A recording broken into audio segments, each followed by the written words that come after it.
Hola, bienvenida o bienvenido a un nuevo episodio de Esto va de mujeres. Un podcast donde te cuento la vida de mujeres flipantes que fueron, son y serán muy importantes para la historia. Yo soy Irati González Menica y antes de empezar te aviso que esta es la segunda parte de la historia de Edith Eger. En el anterior episodio descubrimos la infancia y las vivencias de Edith como presa en varios campos de concentración. Hoy os contaré cómo ha sido su vida después de aquello y cuál ha sido su proceso de sanación. Así que para ello debemos retroceder al año donde lo dejamos, a 1945. Los soldados estadounidenses salvaron a Edith y a su hermana Magda. La trasladaron en carretilla a Wels, un pueblo en Austria. Los lugareños miraban a los supervivientes, o lo que quedaba de ellos, desde las ventanas. Los niños se tapaban los ojos asustados. Sin duda, habían pasado por el infierno para convertirse en pesadilla de otros. En aquel momento de desnutrición extrema, lo más importante era comer y beber, pero debían hacerlo lento y con calma para no sufrir una sobredosis de comida. Edith había escuchado que una ex presa había fallecido porque al salir se hinchó a comer. Al momento de su liberación, nuestra protagonista pesaba 32 kilos. No era capaz ni de mantenerse en pie sola. Los estadounidenses lograron que una familia alemana acogiese a Edith y a su hermana Magda hasta que fuesen lo bastante fuertes para volver a su casa en Košice. Durante 6 semanas, un soldado americano estuvo cuidando a Edith. Le daba de comer, la levantaba de la cama y la animaba para que diese unos pasos. Magda estaba mucho mejor físicamente y consiguió recuperarse antes. Aprovechó el tiempo enviando cartas a varios familiares, primero de todo a su hermana Clara, a quien la guerra la había pillado en Budapest estudiando violín. El objetivo de las cartas era averiguar quién seguía vivo y quién no. Después de 1 mes y medio, Magda y Edith pusieron rumbo a su casa, o al menos a la localidad donde vivían antes de todo. Edith había mejorado lo suficiente como para andar sola. De su ciudad, de los más de 15.000 deportados, solo consiguieron volver 70. Magda y yo somos un caso excepcional. Los nazis no solo asesinaron a millones de personas, asesinaron a familias.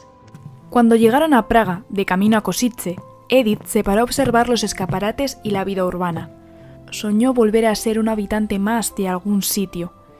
Y entonces, en el centro de la ciudad, ella y Magda vieron un gran cartel que anunciaba el concierto de una violinista solista. Efectivamente, esa violinista era su hermana Clara. Las hermanas se entusiasmaron, debían encontrar a Clara, pero primero pensaron que lo mejor sería volver a su antigua casa, porque quizás Clara también estaba allí.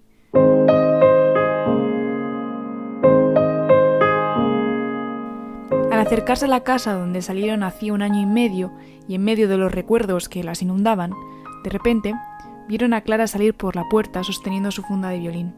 En cuanto cruzaron las miradas, Clara empezó a correr a abrazar a sus hermanas. Desde ese momento, su hermana mayor ocupó el lugar de sus padres, se encargó de darles amor y mantener económicamente a la familia.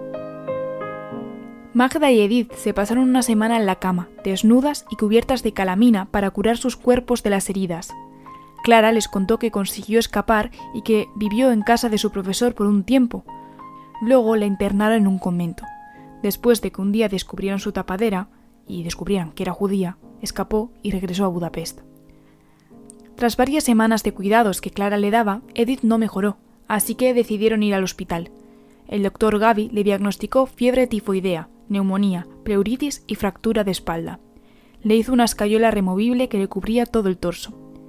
El doctor la visitaba continuamente, aunque sus consultas le ayudaron más a recomponer su alma que su estado físico.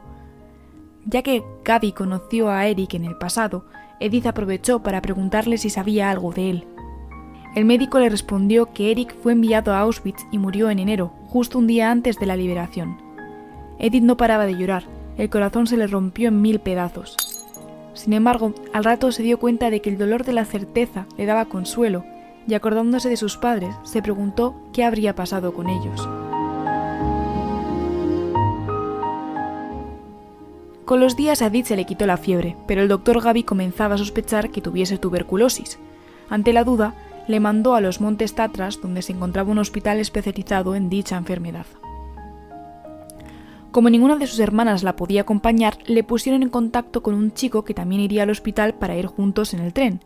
El chico se llamaba Bela Eger, tenía 27 años, 9 más que ella, era tartamudo y oficialmente un enfermo de tuberculosis. Después de varias pruebas, Edith recibió buenas noticias. No tenía tuberculosis, pero, aún así, le insistieron para quedarse 3 semanas ingresada en el hospital para tratarse el líquido que tenía en los pulmones. Seguía sintiéndose mal, y aunque en ese momento no sabía poner nombre a lo que le pasaba, luego descubriría que tenía depresión. Sin embargo, Bela, que estaba justo en el piso de arriba, bajaba de vez en cuando, le contaba chistes y hacía todo tipo de caras para hacerla reír. Cuando Edith salió de allí, continuó su amistad con Bela. El chico le mandaba cartas larguísimas donde le contaba toda su vida y sus secretos. Bela vivía en una ciudad a 32 kilómetros de Edith, y aunque ella no sentía el amor que vivió por Eric en su dulce juventud, poco a poco empezó a ver en Bela un posible compañero de vida. Así que pocos meses después de conocerse, Edith y Bela decidieron casarse, aunque a su hermana Clara la idea no le gustó ni un poquito, porque argumentaba que los dos estaban enfermos, ¿qué futuro iban a tener? La negación de Clara no fue el único impedimento para la pareja, y es que Bela estaba casado con una mujer de clase alta. Se había casado antes de la guerra para proteger la fortuna de su familia de los nazis y su mujer no quería divorciarse. Aún así consiguieron convencer a la mujer, probablemente con el fajo de billetes por delante, y Edith y Bela consiguieron casarse el 12 de noviembre de 1946 en el ayuntamiento de Košice. A la boda asistieron simplemente 8 invitados. Cenaron en la casa de ella, donde Clara había preparado toda la comida. La pareja se fue de luna de miel a Bratislava, junto al Danubio. Tras la luna de miel, Edith se mudó a la residencia de los Eger en Prešov, a un monasterio de 500 años de antigüedad con caballos y carruajes alineados a lo largo del camino de entrada. Aquel lugar tan idílico era nada más y nada menos que la casa familiar de Bela. En el piso de abajo estaba el negocio de él, y ellos vivían arriba. Él era rico porque había heredado un negocio de venta al por mayor, así que Edith pasó de ser un zombi en los barracones de Auschwitz a una dama de clase alta con sirvientas que le lavaban las sábanas blancas y le servían cenas de etiqueta. Para incorporarme a mi nueva vida, Bela me presentó a la élite de Prešov. Conocí a 2 mujeres de mi edad, Ava Harman, una mujer elegante, casada con un hombre rico de avanzada edad, y Marta Badast, que estaba casada con el mejor amigo de Bela, Bandi. Edith se fue integrando poco a poco a esta nueva realidad y fue ganando peso. En la primavera de 1947 descubrió que el peso que estaba ganando no era solo por la comida, estaba embarazada. No se había casi dado cuenta porque durante su etapa en Auschwitz nadie tenía la regla y había normalizado no tenerla. Durante el embarazo engordó 23 kilos. Su hermana Clara se casó en 1947 y durante la velada le informó a Edith su intención de mudarse a Australia. El hermano de su marido iba a irse y él había prometido acompañar a su hermano allá donde fuera. Magda aprovechó también la ocasión y les contó que se había puesto en contacto con su tía Matilda, que vivía en Nueva York, para que le enviase una declaración jurada que respaldase su inmigración a Estados Unidos. Por lo tanto, cada una de sus hermanas se iba a ir a una punta del mundo. En septiembre, Edith dio a luz a su hija en la misma cama donde nació su marido. La llamaron Marianne, en homenaje a la prima de Bela, que tenía el mismo nombre. Al nacer, Marianne pesó 4,5 kilos. Marianne era mi nuevo motivo de lucha. Mi compromiso con ella sería tan completo y uniforme como la pulsera de oro que me regaló Bela. En cuanto la vi, pensé que viviría para asegurarme de que ella nunca pase por lo que yo pasé. Al año de nacer Marianne, los comunistas ofrecieron a Bela el puesto de ministro de Agricultura si se unía a su partido. Sin embargo, Bela rechazó la oferta y a los pocos días tuvo un accidente de coche. Él salió ileso, pero sin duda no estaban del todo a salvo. Por ello, la pareja decidió marcharse a Israel. El país de Medio Oriente prometía un futuro para los judíos y además era tan nuevo que todavía no se habían ni celebrado las elecciones. No obstante, los israelíes ya se estaban peleando con sus vecinos árabes. Bela pensó que crear allí una fábrica de macarrones era la inversión más inteligente. De modo que a lo largo de 1949 prepararon todo para enviar un contenedor a Israel con todas sus pertenencias. Pero cuando estaban a punto de emprender el viaje, recibieron una carta que les notificaba que tenían autoridad para emigrar a Estados Unidos de manera inmediata. La carta provenía del tío de Bela, que vivía en Estados Unidos. Desde el año 1900, el tío había inscrito a la familia Eger incluso antes de la guerra. Edith, al conocer la noticia, instó a su marido a recoger la documentación necesaria. Sin duda, la oportunidad de vivir en el mismo país que su hermana Magda le emocionaba. Unos pocos días después, los comunistas arrestaron a Bela, pero Edith se las ingenió para sobornar al policía que hacía guardia para sacar a su marido de la cárcel. En cuanto salieron, se dirigieron a la estación de ferrocarril. Tenían que ir a un país donde estuviesen los aliados, así que Edith sacó unos billetes hacia Viena y compró unos bocadillos para el largo viaje. La pareja consiguió llegar a su destino, pero una vez allí, Bela y Edith no se ponían de acuerdo con la siguiente parada. Bela quería ir a Israel, todas sus cosas les esperaban allí, y era lo que habían planeado desde hacía meses. Sin embargo, Edith quería ir a Estados Unidos. La idea de ir a un territorio que estaba en guerra le horrorizaba. Después de muchas idas y venidas, Edith le dijo a su marido que ella iría a América con o sin él. Al final, Bela cedió y se fue con Edith y su hija. Cuando descendí por la rampa de madera a nuestra nueva tierra, ya llevaba puesta una máscara. Había escapado, pero todavía no era libre. Llegaron a Nueva York, pero no se instalaron allí. A pesar de que su tía Matilda y su hermana Magda vivían en el Bronx, no podían quedarse en su apartamento porque eran demasiados y el sitio era pequeño. Por eso decidieron mudarse a Baltimore, junto a George, el hermano de Bela, su mujer y sus hijos. Allí Bela y Edith encontraron trabajo. Edith trabajaba en una fábrica de ropa que en ocasiones le traía malos recuerdos del pasado. En general, esos primeros años de liberación fueron muy difíciles para ella. Constantemente los flashbacks le inundaban, estaba sufriendo estrés postraumático. Su mundo interior, que le había ayudado a salir adelante en sus momentos más duros, ahora la azotaba como si fuera demonios que no podía controlar. Marianne se sentía cada día mejor en Estados Unidos, pero Bela y yo salíamos adelante con muchas dificultades. Yo seguía siendo víctima de mis propios miedos, los recuerdos de pesadilla, el pánico que bullía justo bajo la superficie.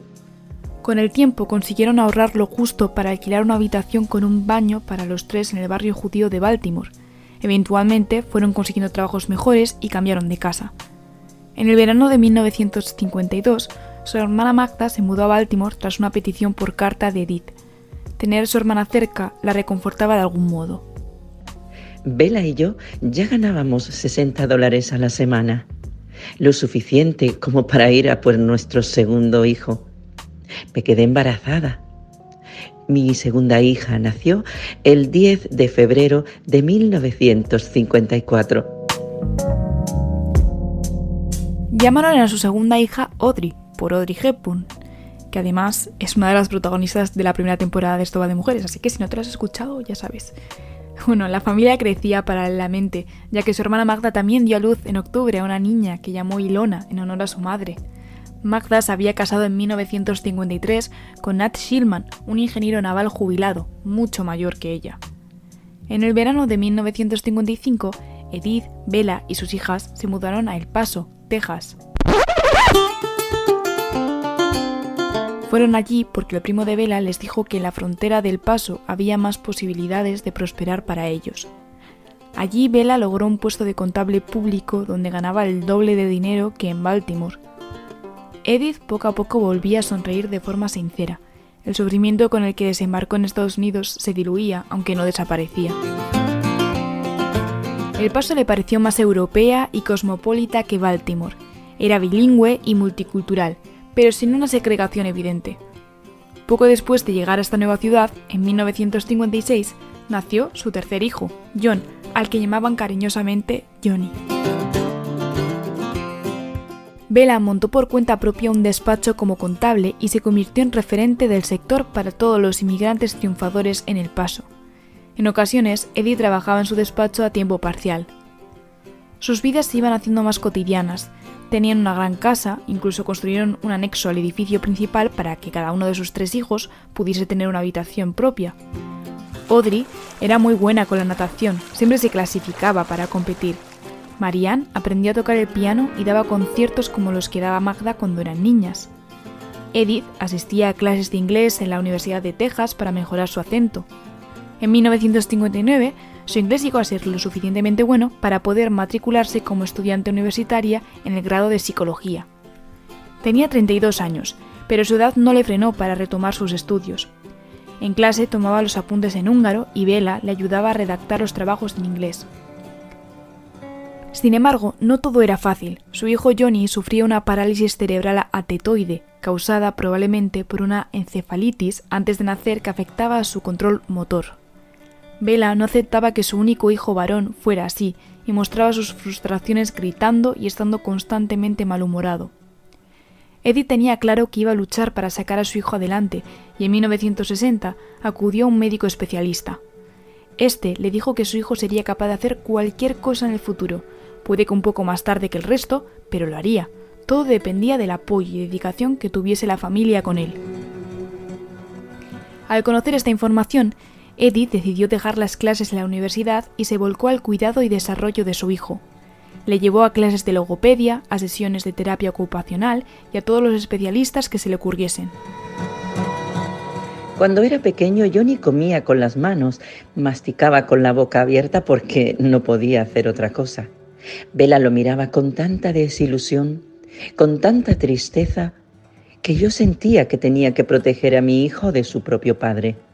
El tiempo pasó y Johnny llegó a cumplir 10 años y tal como había pronosticado el doctor, su salud era bastante estable. No tenía mayores obstáculos en su vida, de manera que Edith decidió volver a la universidad en 1966. Su inglés ahora era tan bueno que no necesitaba la ayuda de Bella para hacer los trabajos, y a diferencia de su primer intento, en la carrera de psicología, ahora sacaba sobresalientes. Un día en la universidad, un compañero de no más de 20 años le preguntó si ella era una superviviente del Holocausto. Al principio, Edith se quedó inmóvil, pero asintió. Tras una breve charla, el chico le recomendó leer El hombre en busca de sentido, el libro de otro superviviente, Viktor Frankl. Edith se pasó todo el día con el libro en el bolso sin atreverse a leer una palabra, pero a medianoche la curiosidad pudo al miedo y leyó la experiencia de Viktor. La reflexión que Viktor hacía en el libro sobre la importancia de la actitud tras haber pasado un trauma como el Holocausto despertó una parte de Edith que nunca había contemplado. Hasta entonces no había sido plenamente consciente de que era dueña de su propia vida, que no debía seguir patrones si no era lo que le gustaba. Su vida cambió por completo.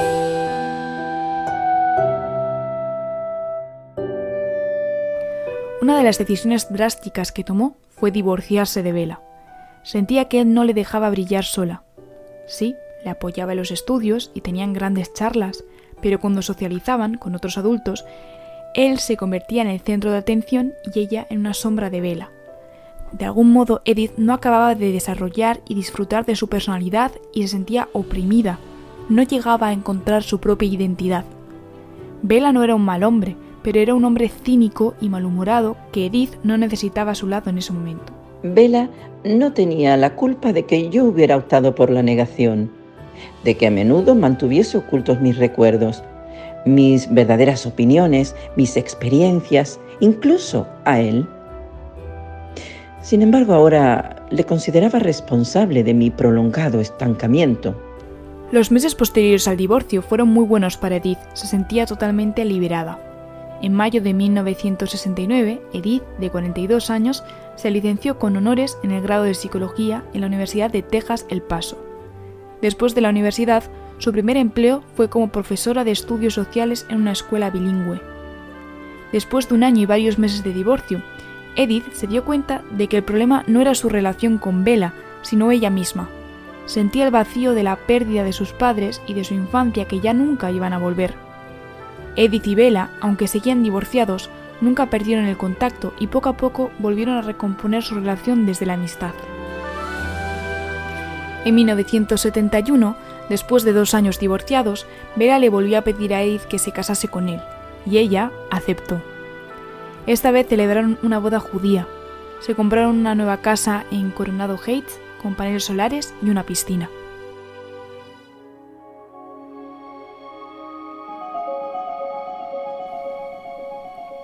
Un año después, a Edith le dieron un premio como profesora del año en El Paso. Aquello la animó a seguir estudiando. Así, en 1974 obtuvo un máster en psicología educacional y en 1978 un doctorado en psicología clínica que le permitía ejercer en cualquier estado del país. Edith comenzó a ejercer como psicóloga. A través de sus pacientes, a los cuales les enseñaba la importancia del amor y la aceptación total, Edith aprendió de sus propios consejos. Yo oriento a los pacientes para que entiendan qué provoca y qué mantiene sus comportamientos autodestructivos. Una vez los pacientes descubren por qué han desarrollado un determinado comportamiento, pueden asumir la responsabilidad de mantener o no dicho comportamiento. La psicóloga aprendía de sus pacientes, en ocasiones se veía reflejada en ellos, todo aquello la hacía mejorar y alejarse de sus demonios. Se dio cuenta de que los sentimientos, por muy intensos que sean, no son fatales, son temporales. Reprimir los sentimientos solo hace que sea más difícil liberarse de ellos, porque a fin de cuentas la expresión es lo contrario a la depresión.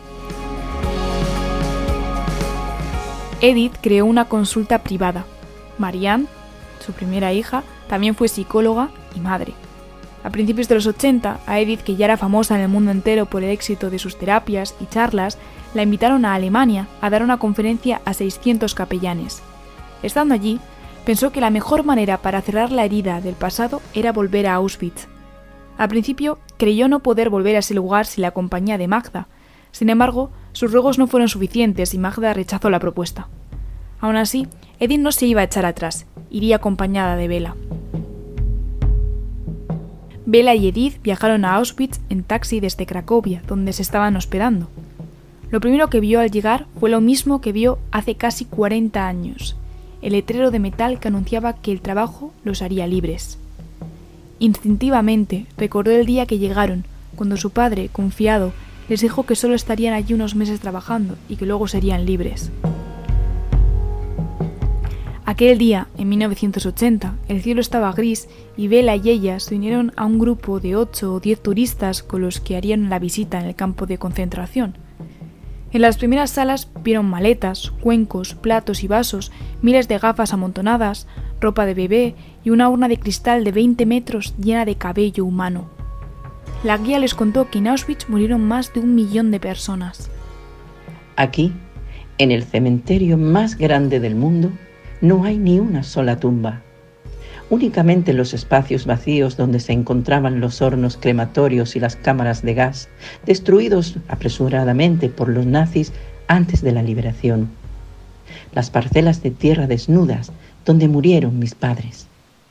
Al volver a los barracones donde ella vivía, le llegaron a la mente un montón de flashbacks, entre ellos la primera noche en la que bailó el Danubio Azul frente al Dr. Mengele.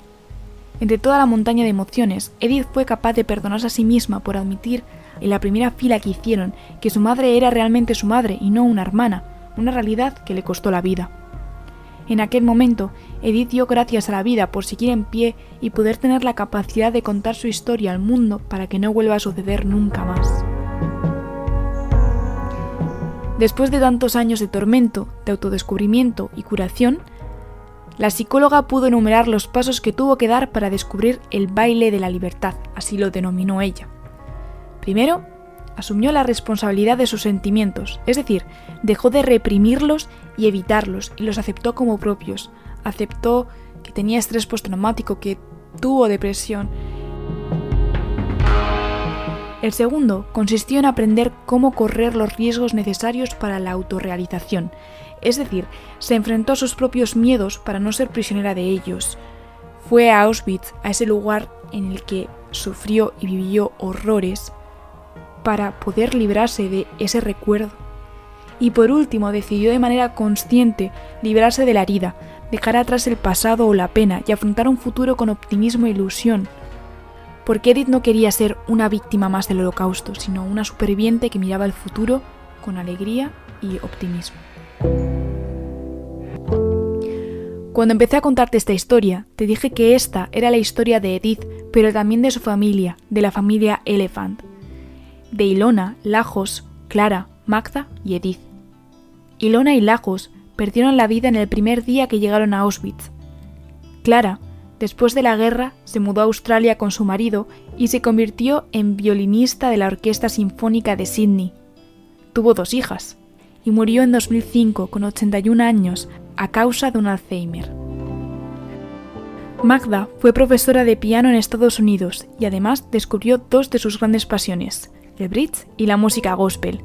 Fue tan buena jugadora de bridge que ganaba campeonatos y colocaba los trofeos junto al retrato de su abuela.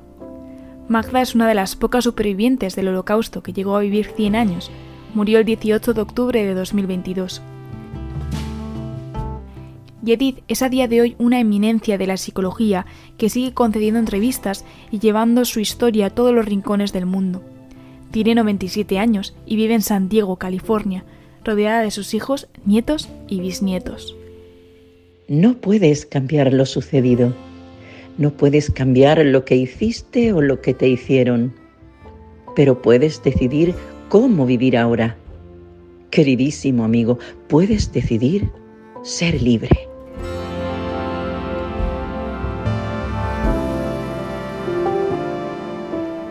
Pues ya hemos llegado al final de esta historia y hoy especialmente me hace muy feliz que este sea un episodio con final feliz. Leer la vida de Edith ha sido abrumador, ha sido duro, porque todas somos conscientes de que hay maldad en el mundo, pero leer, imaginar lo que pasó ella y miles de personas es angustioso. Por si alguien se lo pregunta, toda la información y las frases que habéis ido escuchando han sido sacadas de su autobiografía, La bailarina de Auschwitz. Os lo recomiendo un montón. Es increíble. Y bueno, siempre se dice que la historia es circular, que de alguna manera u otra se repetirán los mismos acontecimientos, y puedo llegar a entender que la rueda sea difícil de parar en términos económicos, pero en cuestión de derechos humanos no debería suceder y no deberíamos permitirlo. No deberíamos cuestionarlo si una persona con una raza distinta a la nuestra se merece los mismos derechos que alguien de tu misma etnia. Al final, la cuestión no está en entender a todo el mundo o que todos seamos iguales, sino que la clave está en respetar.